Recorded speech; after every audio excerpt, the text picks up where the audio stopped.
Hoje a gente vai ver os exercícios que foram enviados hoje de manhã sobre morfologia, sintaxe e sobre pontuação.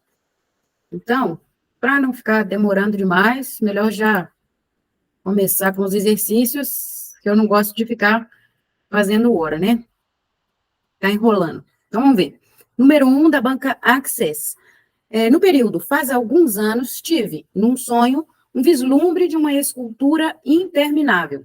Essas vírgulas foram utilizadas para separar o quê? Né? Então, tem aí essas vírgulas, está se referindo aí às vírgulas que separaram num sonho. A gente tem letra A, os termos deslocados na sequência sintática, letra B, palavras de mesma função sintática, letra C, expressões isoladas, letra D, vocativo, e letra E, o aposto. Aí, o que a gente tem aqui nesse exercício? Olha só, se a gente pensar a resposta aqui, né, quem já tiver feito o exercício já sabe que a resposta é a letra A. Qual que é a função sintática disso daqui? Num sonho, é um adjunto adverbial. A localização ideal do adjunto adnominal, a localização própria dos adjuntos adnominais, é no final. Lá no final da frase. Então, ficaria assim, faz alguns anos, esse faz alguns anos também é um adjunto adverbial, né? Faz alguns anos, tive um vislumbre de uma escultura interminável num sonho. Aí eu não precisaria de vírgula. Agora, como eu tirei o adjunto adnominal, eu coloquei no meio da oração, aí ele tem que ser separado por vírgula. Quando a gente coloca o adjunto adnominal no começo da oração, como foi feito ali em faz alguns anos, né, que é uma localização temporal, aí a gente a vírgula para separar esse adjunto adnominal não é obrigatória. Ela é indicada. E aí, dependendo da situação, você pode colocar ou não é obrigatória, tá? Ela é indicada. Tem situações que eu uso, tem situações que eu não uso, depende muito do próprio advérbio, de como que eu separei esse advérbio ali. Aí faz alguns anos, tive, não é obrigatória essa vírgula. Tem também aí o deslocamento do adjunto adverbial para o começo da oração, porque a posição natural dele é no final da oração, mas quando a gente coloca no começo da oração, não é obrigatório colocar vírgula. Agora, quando a gente coloca intercalado, como está aí o num sonho, aí é obrigatório a gente colocar a vírgula, tá bom? Guarda isso. Por que a gente colocou essa vírgula? Porque a gente deslocou aí um adjunto adverbial de lugar. Qual que é a posição natural do adjunto adverbial? No final da oração. Quando ele vem no final da oração, não precisa colocar vírgula. No começo também não precisa colocar vírgula. Boa noite, Vanete. Quanto tempo que eu não te vejo, menina? Cadê tu? Quanto tempo que eu não te vejo, não vejo essa carinha? Meu Deus. Tudo bem? Nossa, que saudade de você. Estou falando aqui do adjunto adverbial. Nesse primeiro exercício, não sei se você conseguiu fazer esse exercício. O adjunto, a posição natural do adjunto adverbial é no final da oração. Quando a gente desloca para o meio da oração, aí a gente tem que separar ele com vírgula. Quando a gente coloca no começo da oração, porque ali a gente tem faz alguns anos, também é um adjunto adverbial. Só que quando a gente coloca no começo da oração, a gente não é obrigado a colocar vírgula. Ela é indicada, mas a gente coloca quando a gente, né, dependendo da situação. Tem vezes que eu coloco, tem vezes que eu não coloco. E não é assim, eu coloco qualquer situação. Não, depende do tamanho até do adjunto adverbial. Aqui está falando de palavras que têm a mesma função sintática. Mesma função sintática de quê, né? Se a gente, nessa letra B aqui, se a gente for fazer análise sintática, cada parte da oração vai ter uma determinada função sintática. Então, não tem jeito da gente colocar, da gente marcar, pensar que a vírgula foi utilizada para separar palavras de uma mesma função sintática. Aqui, a gente tem o verbo, que faz parte do predicado, e o adjunto adverbial, ele também faz parte do predicado. Então, dentro do predicado, a gente separa quais são as funções aqui. Um vislumbre, por exemplo, um vislumbre de uma escultura interminável é o objeto. Tudo isso aqui é o objeto direto, né, do verbo ter aqui. Então, separou, tem a mesma função sintática? Não, um sonho não tem a mesma função sintática de um vislumbre, por exemplo. Então, dentro da oração, cada uma das partes vai ter uma determinada função sintática, né? E nem caberia isso daqui, separar palavras que têm a mesma função sintática. A gente até pode usar vírgula para separar palavras que têm a mesma função sintática quando a gente está falando de enumerações. Então, quando a gente vai enumerar assim, ela gosta de café, vírgula, bolo, vírgula, sorvete. Então, todas essas palavras têm a mesma função sintática. E aí, se eu estou enumerando várias palavras, aí eu uso vírgula para separar essas palavras. Eu só não vou usar nos últimos termos enumerados, geralmente a gente usa a conjunção i ali. Para separar expressões isoladas, não é expressão isolada. A expressão isolada que a gente fala na análise sintática é o vocativo. O que é o vocativo? O vocativo é uma pessoa que a gente chama, quando a gente invoca, né, vem de vocatio, do latim é a invocação mesmo, fazer uma invocação. Como quando a Ivanete chegou, eu falei, ei, Ivanete! Ivanete é um vocativo. Estou chamando a pessoa, estou falando diretamente com a pessoa, isso é um vocativo. O vocativo, ele não está em lugar nenhum, ele não faz parte do sujeito, não faz parte do predicado, tem gente que fala isso, tá? Tem gramáticos que falam isso. E é um aposto, é para separar um aposto? Isso daqui não é um aposto. O que é um aposto? Um aposto é quando a gente está especificando alguma coisa a respeito de um termo. Por exemplo, se a gente fala, o presidente do Brasil, aí eu coloco entre vírgulas o aposto, Luiz Inácio Lula da Silva. O primeiro exemplo que veio na minha cabeça, né, gente? Que eu não gosto muito de ficar falando de política, mas é o primeiro exemplo que veio na minha cabeça. Então, eu falo, o presidente do Brasil, vírgula, Luiz Inácio Lula da Silva, vírgula. Então, esse Luiz Inácio Lula da Silva está explicando alguma coisa sobre o presidente do Brasil, que eu acabei de falar. Tá? Então, isso é um aposto, uma explicação. Essa explicação vem entre vírgulas e ela pode vir também depois de 2 pontos. Quando a gente vai fazer, vai trazer um aposto no final do período, aí a gente pode colocar 2 pontos também para separar o aposto. Tá? Eu não gosto, acho que 2 pontos a gente tem que ter cuidado. Tem gente que escreve muito, né? Isso serve para as redações também. Tem gente que escreve colocando 2 pontos várias vezes, em todos os parágrafos tem 2 pontos. Quer dizer, faz parte do estilo de escrita da pessoa. Eu não gosto de 2 pontos. Acho que a escrita é muito fácil da pessoa confundir os 2 pontos. Primeiro que tem muita gente que coloca 2 pontos, e depois de 2 pontos começa a escrever com letra maiúscula. 2 pontos não é um ponto final, não é ponto de interrogação e nem é ponto de exclamação. A gente só começa com a letra maiúscula depois desses 3 pontos, né? 3 pontos, eu digo. Bom, depois de reticência também, né? Depois de 3 pontos também começa com letra maiúscula. Então, a gente só coloca a vírgula depois de reticências, ponto final, ponto de exclamação, ponto de interrogação. E aí tem muita gente que coloca 2 pontos e depois 2 pontos escreve com letra maiúscula. E além disso, as pessoas acabam se confundindo depois com a pontuação. Porque aí ela coloca 2 pontos, começa a falar uma coisa, não sabe depois se usa vírgula, se usa ponto final, e a escrita fica muito mais fácil de criar situações de incoerência, tá? Então, pode usar 2 pontos para separar o aposto, principalmente quando ele vem após quando ele vem no final do período, né? Mas eu não gosto disso, prefiro que ele seja separado por vírgula. Também a gente pode, na estrutura aí de pontuação, a gente pode separar aposto também com travessões. Quer dizer, essa explicação foge do que está falando do exercício, mas eu vou aproveitando para trazer outras informações gramaticais. Então, essas vírgulas aqui estão sendo utilizadas para separar um termo que foi deslocado, que é uma adjunta adverbial. Posição natural do adjunto adverbial, final do período. Quando a gente coloca no meio da oração, a gente separa com a vírgula. Quando a gente coloca no começo da oração, a gente pode ou não colocar a vírgula. É indicado colocar a vírgula, mas não é obrigatório. Segunda questão. Há evidências definitivas dos seus malefícios e medidas que desestimulem seu uso são necessárias. A vírgula no período acima se justifica por, então aqui, vírgula aqui. Qual que é por que essa vírgula é utilizada? Aqui a gente tem, olha só, o uso da vírgula, ela tem uma relação muito direta com análise sintática. Então, a gente precisa realmente entender as orações coordenadas, as orações subordinadas, para conseguir usar bem a vírgula. E aí, inicialmente, como que a gente identifica se a gente tem mais de uma oração? Pela quantidade de verbos. Então, a gente tem um verbo aqui, há evidências definitivas dos seus malefícios, e a gente tem outro verbo aqui, desestimulem. Então, a gente tem 2 verbos. Se a gente tem 2 verbos, a gente tem 2 orações. Essa segunda oração aqui, medidas que desestimulem seu uso são necessárias. Por que aqui a gente usou essa vírgula aqui? O que são as orações coordenadas aditivas? O que são primeiro as orações coordenadas? Orações coordenadas são orações que elas podem ser escritas de maneira independente. A gente pode colocar um ponto final e a gente pode escrever a oração sem a necessidade do uso dessa conjunção aqui. Tá? Então, a gente não tem necessidade do uso da conjunção se a gente colocar um ponto. A gente pode colocar um ponto final e escrever outra oração e elas se tornam independentes. Então, aí a gente tem a oração coordenada, tá? São duas orações coordenadas. Dentro das orações coordenadas, a gente tem alguns tipos diferentes. Esse tipo aqui é uma oração coordenada aditiva. Hoje eu ainda postei no Instagram e no TikTok, né? Hoje eu postei vídeo falando sobre as orações coordenadas aditivas.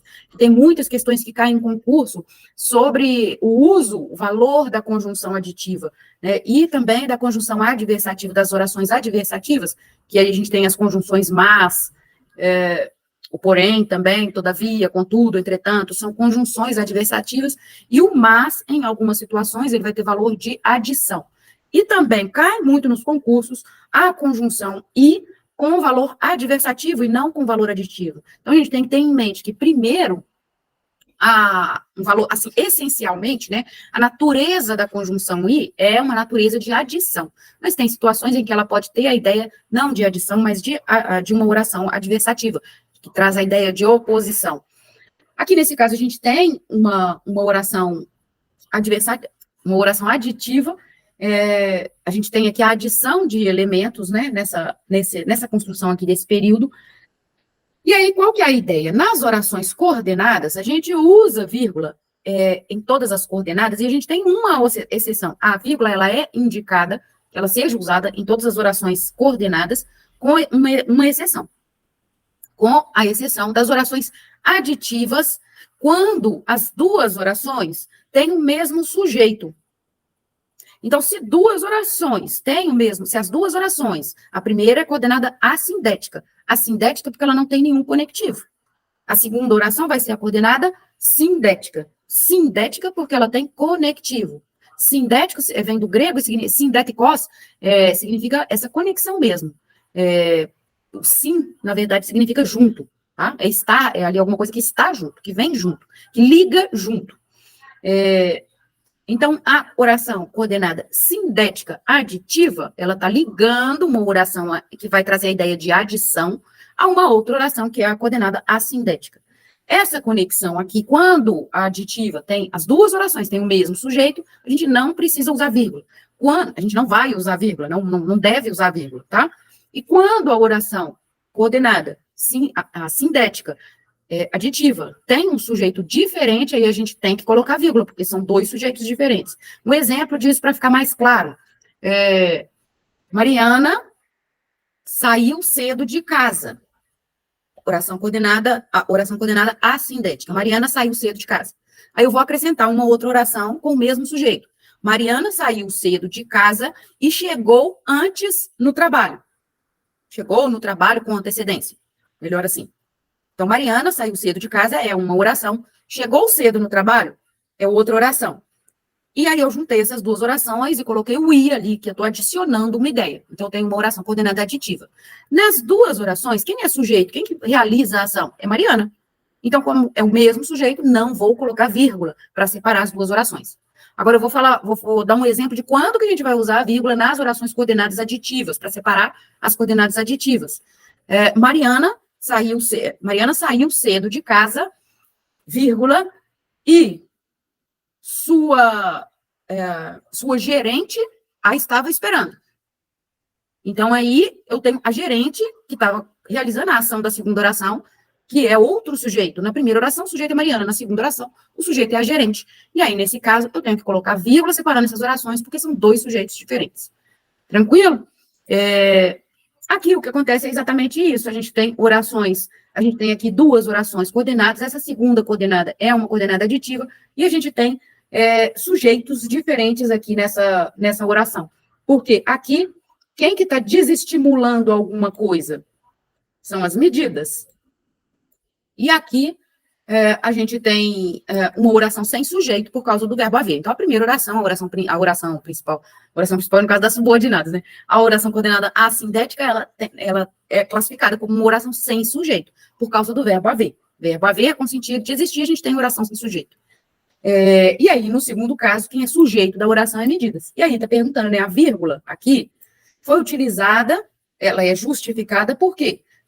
Ter a conjunção e no valor não aditivo? Não significa, não é por isso, não é porque não é um valor aditivo aqui. Por serem reunidas orações com sujeitos diferentes? Sim, é essa a resposta, porque reuniu, as duas orações têm dois sujeitos diferentes, tá? Esse é um caso de zeugma. Aqui vamos ver. Caso de zeugma, o que é o zeugma? Zeugma é uma omissão de algum termo da oração. Então, se eu já falei alguma coisa antes, aí a gente tem duas situações dentro das figuras de linguagem, porque aqui está falando das figuras de construção de linguagem, a gente tem duas situações que são parecidas, zeugma e elipse. Boa noite, Júlio. A gente tem duas orações aqui que são parecidas, duas situações que são parecidas, que é a situação de zeugma e de elipse. O que é zeugma? Nas duas situações, a gente esconde uma parte do texto, tá? A gente oculta uma parte do texto intencionalmente. E a gente faz isso conversando mesmo, oralmente, é uma situação que pode ser usada, que acontece até coloquialmente. Qual que é a diferença, então, de zeugma e de elipse, já que as duas figuras de linguagem cumprem esse mesmo papel aí de omitir uma parte. Zeugma eu vou fazer a omissão quando eu já citei o que eu estou omitindo já foi citado no texto. Por exemplo, eu falo, Mariana saiu cedo de casa, chegou ao trabalho às 18 horas. Chegou ao trabalho às 8 horas, quando deveria chegar às 9. Então, eu já falei horas antes. Para não repetir horas, às 9 horas, deveria ter chegado às 9, deveria chegar às 9. Para não repetir horas, eu falo lá no final só às 9. Porque horas já tá falado lá antes e já não preciso repetir. Então, aqui é zeugma, porque eu estou omitindo uma palavra intencionalmente para não repetir essa palavra. No caso de elipse, a gente não necessariamente citou essa palavra antes. Mariana chegou ao trabalho às 9, e eu não tinha falado antes a palavra horas. Então, se eu já repeti a palavra, eu tenho zeugma. Se eu já falei a palavra, eu tenho zeugma. Se eu não falei a palavra, eu tenho elipse. Tá? E o que é polissíndeto? Polissíndeto é também uma figura de linguagem. Você vê que aqui nesse exercício misturou essa análise sintática de orações coordenadas e o uso de vírgula. Então, misturou a análise sintática, misturou aqui as figuras de linguagem também, né? As figuras de construção. E o que é o polissíndeto? Polissíndeto é a repetição de conjunções no começo das orações. Polissíndeto é muito usado em poesias, e é mais usado em poesias. Na poesia dá um toque legal, por exemplo, se todos os versos começam com I, ela saiu cedo de casa e correu apressada pelas ruas e se sentia cansada, e não sei o quê, e não sei o quê. Então, a gente vai repetindo essa conjunção aí, isso é chamado de polissíndeto, essa repetição da conjunção, tá? Geralmente, em poesia, no começo aí dos versos, traz uma sensação agradável, pode trazer, né, uma sensação agradável, traz também uma sensação de continuidade do texto. Júlio, você chegou um pouquinho aí atrasado, estava falando exatamente do que você está querendo começar a aprofundar mais nos estudos de orações coordenadas. Questão número 3, sendo o dever moral inalienável do governo regulamentá-lo. Na linha 43, e aí no exercício não estava aí escrito, né, não estava o texto, estava só escrito na linha 43, mas eu peguei a linha 43 e coloquei aqui também. Então, na linha 43 estava escrito isso, sendo o dever moral inalienável do governo regulamentá-lo. Na linha 43, moral se classifica como aí, análise morfológica, né? Dever aqui é substantivo, então esse dever é substantivo, então esse moral aqui, a palavra moral, está trazendo uma característica para o dever, sendo o dever do governo regulamentá-lo. Eu não precisaria dessa caracterização. O que é o adjetivo, né? O adjetivo, ele acrescenta alguma informação, traz alguma característica, né? Traz alguma informação que aí o autor da mensagem está considerando aí como significativa e caracterizando um substantivo aqui nesse caso. E aí, o substantivo é dever. Dever é substantivo, moral está caracterizando esse dever, então se classifica como adjetivo. Essa daqui eu achei uma questão bem simples até. A gente pensar o que eu posso expandir aqui em termos gramaticais é trazer a principal função, né, de cada uma dessas classes de palavras. Adjetivo tem essa função principal aí de trazer essa caracterização. Substantivo é a classe de palavras que vai dar nome para as coisas. Boa noite, Solange. Substantivo é a classe de palavras que vai dar nome para as coisas, né? Então, assim, quando a gente está ensinando, por exemplo, estudantes adolescentes ainda, que têm muita dificuldade de entender essas características e essas funções das classes de palavras, aí a gente pergunta assim, por exemplo, né, a gente pode perguntar, o que é isso? O que é isso? Caneta. Então, você deu nome para alguma coisa, então isso é um substantivo. Então, o substantivo é a classe de palavras que nomeia as coisas, né, que dá nome para as coisas. O advérbio significa que vem junto com o verbo. Mas, ainda que seja que o significado da palavra advérbio indique que é aquilo que vem junto com o verbo, o advérbio ele tem uma função de modificar, de trazer alguma alteração para um verbo, para um adjetivo ou para outro advérbio. Tá? Então, essa é a função do advérbio. Trazer uma modificação, modificar, trazer alguma transformação, alguma alteração para um verbo, para um adjetivo ou para um advérbio. E qual que é a função do verbo? A função dos verbos, enquanto classe de palavras também, demonstrar uma ação ou um estado. Então, vai demonstrar uma ação ou um estado. Tem um vídeo no YouTube também que eu falo dos estados do verbo, tá? Que ele é bastante interessante. Ele fala principalmente sobre verbos, fala também, né, sobre os estados do verbo de ligação, que são coisas importantes e caem em concurso também. Já vi muitas questões pensando, que às vezes as pessoas não pensam assim, até o verbo ser, que é um verbo de ligação, ele pode ter nuances diferentes e ele pode apresentar estados diferentes. Então, isso é interessante também para depois dar uma olhada nesse verbo. Então, aqui a única coisa que eu vi que eu podia expandir era trazer realmente essas funções principais dessas classes de palavras que estão aqui. Professor, esse inalienável. Qual a função dele aí nessa frase? É adjetivo também. É de dever também, né? Porque moral é um dever inalienável, né? Você falou errado, eu vou repetir também. Inalienável. São dois adjetivos seguidos, né, caracterizando dever. Ele também está caracterizando dever aqui, né? Inalienável, né? Não pode transferir. E esse do governo, ele é uma adjunta de nominal, né? Não, mas aí a gente está falando de classificação morfológica. Você partiu agora para a classificação sintática. Numa classificação sintática seria dever, moral, inalienável do governo. O do governo aí ia ser também adjunta de nominal. Todas essas palavras aqui, na verdade, sintaticamente, todas essas palavras seriam adjuntos adnominais. Certo. Porque a gente tem aqui dever é o substantivo, e todas essas palavras estão caracterizando esse dever. Dever de quem? Do governo. Vamos lá, número 4. Para que uma área se torne própria ao plantio em escala comercial, mesma coisa aqui, não tinha a linha ele não estava escrito no exercício, mas só estava escrito no exercício, só veio escrito na linha 14, própria se classifica como. Então, eu fui lá, busquei a linha 14 para colocar aqui, ao invés de colocar o texto inteiro, né?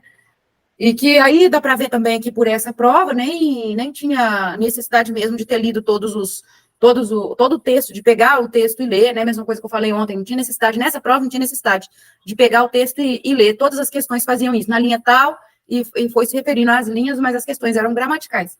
Não tinha necessidade de interpretação. Se é uma questão gramatical, está falando aqui na linha 14, eu já vou direto lá na linha 14 e pego o que me importa. Uhum. Na linha 14, própria se classifica como substantivo, advérbio, pronome, adjetivo. Aqui dessas classes de palavra, eu não falei da classe de palavra, né, que no exercício anterior, já falei da função das classes de palavras.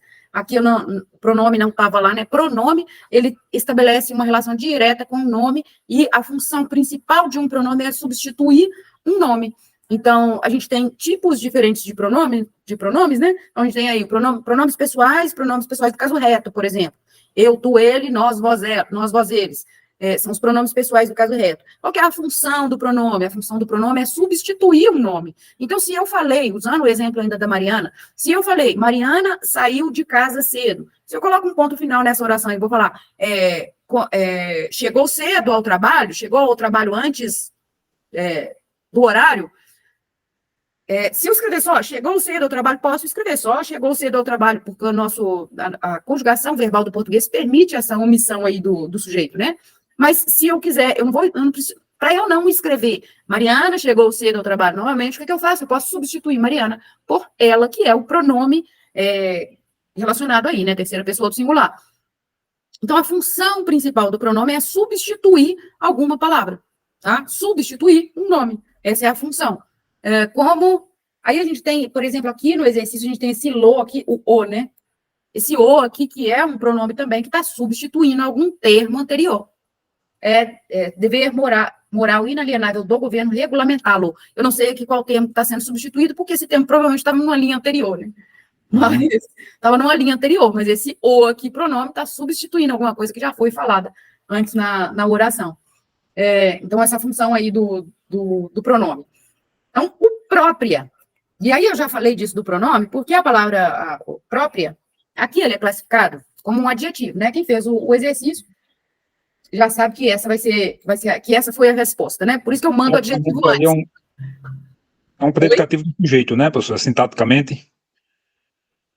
Para que uma área se torne própria, é um predicativo do sujeito. Porque tornar-se aí é um verbo de ligação, né? É um verbo de ligação, e aí, própria, esse própria aí, ele tem um sentido de área boa, né? Ele tem um sentido de ser boa, ele significa isso. Tem uma outra situação aqui, que esse própria, ele pode também ser considerado em algumas situações, pode ser classificado em algumas situações, como pronome, qual que é? Pronome demonstrativo.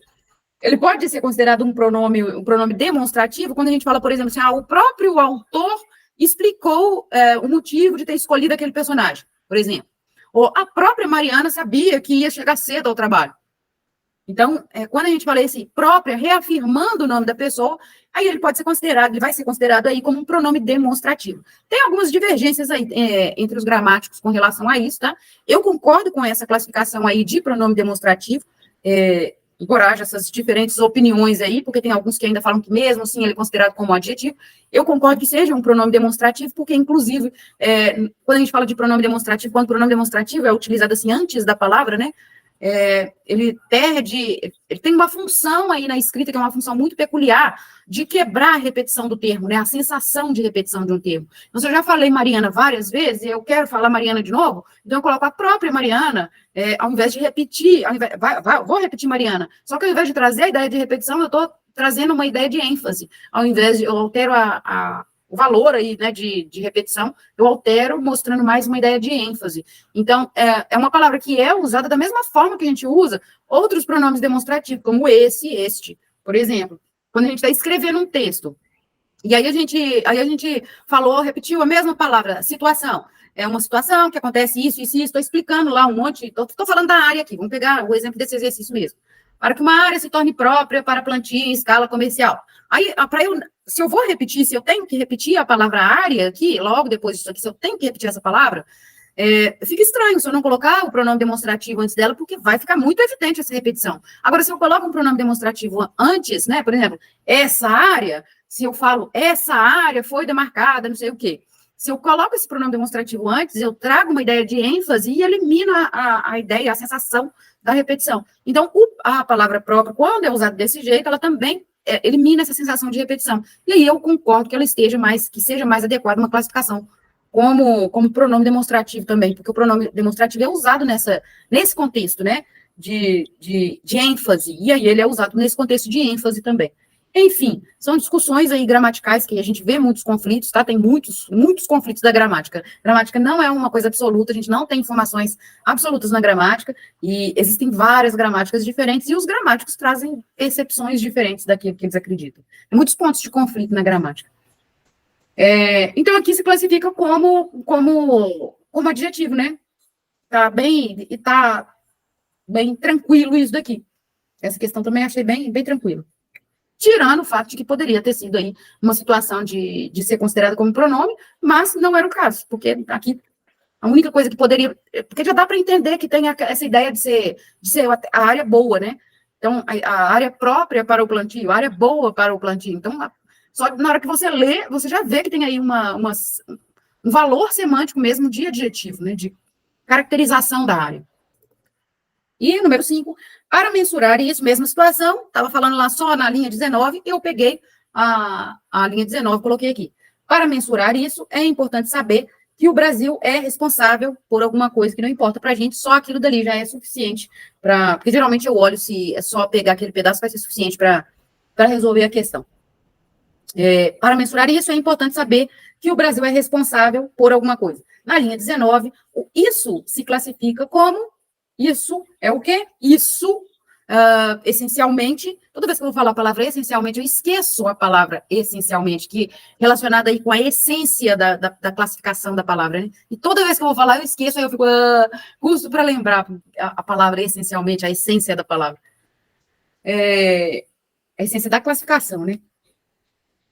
Isso acabei de falar, né, este, pronome demonstrativo, é a essência da palavra isso, é um pronome, é classificado como pronome, e tem aí a função, né, de substituir alguma palavra que já foi falada anteriormente. Aqui o isso, com 2 S, já aproveito para falar disso, né, da anáfora e da catáfora, e Vanete, eu acho que já deve ter me escutado falar sobre anáfora e catáfora nas aulas aí dos meses passados.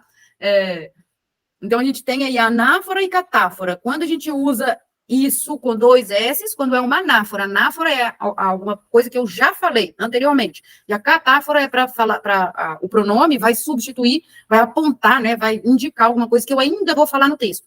Então, isso, para mensurar isso, quer dizer que esse isso, com 2 S, é alguma coisa que já foi falada no texto.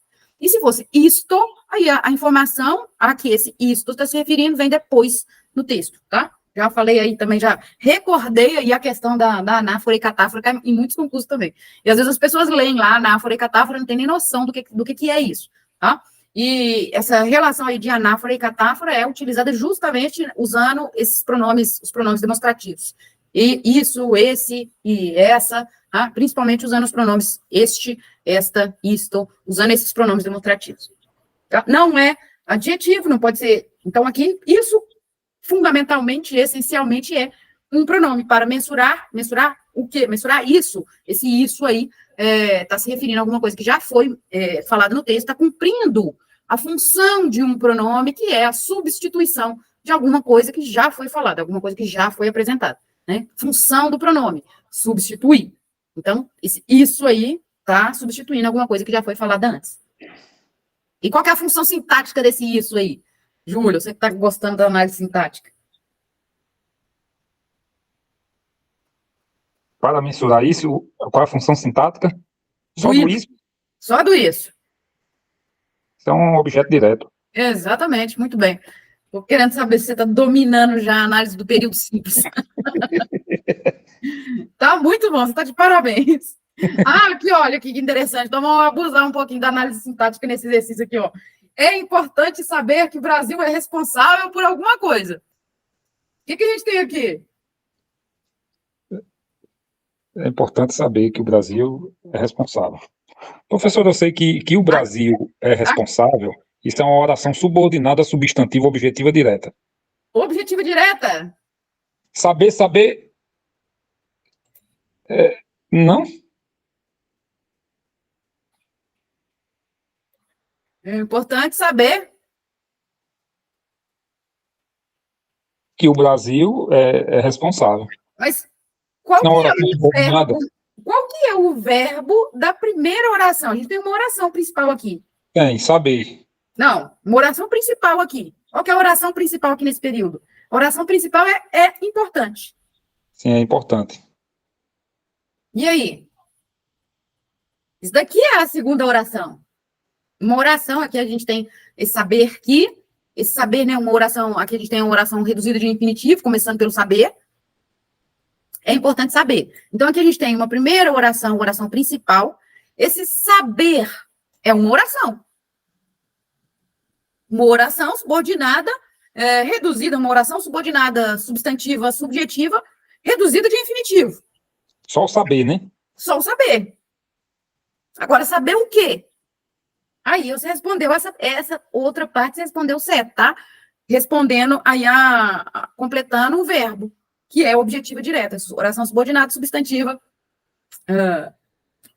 objetiva direta. Mas aqui a gente tem 3 orações, né? Porque a gente tem 3 verbos aqui. A gente tem o é importante, e aí esse saber aqui, porque você pensou nessa oração aqui inteira, né? Foi, não, eu pensei na oração saber direto, saber para frente, do saber para frente. Ah, você pensou, mas aí então, se você pensou isso tudo aqui como uma oração só, essa oração seria subjetiva.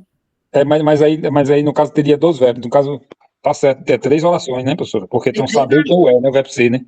Tem 3 orações aqui. E uma coisa aqui interessante para observar, tá? Tô falando grego aí, Vanete. Ô, Pro. Tô falando grego, você acha que eu tô falando grego? De novo, mas você é demais. Eu tô te ouvindo o tempo inteiro em silêncio, lembrando, no dia da minha prova, todas as coisas que você falou, quando você citou anáfora, catáfora, caiu na minha prova, eu lembrei muito de você. Mesmo? Caiu na prova? Caiu na minha prova de concurso. Legal, muito bom. Eu estou aqui caladinha, mas só estou prestando atenção e compreendendo tudo. Agora, que interessante, né? Nas aulas que a gente fez, eu acho que você não me viu falando nada sobre orações subordinadas, assim, acho que eu falei, né, só ia buscando nos exercícios mesmo. Sim, o Júlio está, assim, muito envolvido na análise sintática. Júlio vai passar no concurso com análise sintática.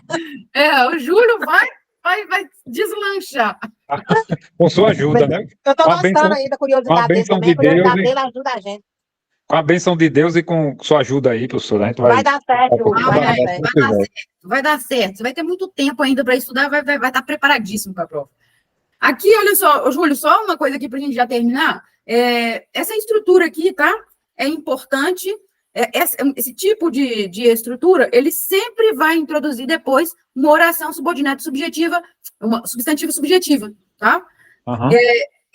Sempre que começar assim, é importante, é relevante, é alguma coisa, e aí a gente começa uma outra oração depois, essa outra oração vai ser substantiva subjetiva, porque ela vai funcionar como sujeito. Esse saber aqui, o que é oracional. Saber é um sujeito oracional. Esse saber aqui funciona como sujeito. Saber é importante. Show de bola, show de bola. Até porque esse verbo ser aí é um verbo de ligação, né?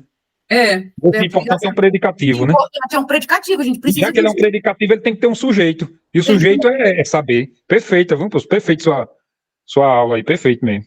Ótimo. E aí você. Pode falar, Ivanete. Esse Júlio também tá dando show, viu, Andressa? Não tá? Não tá?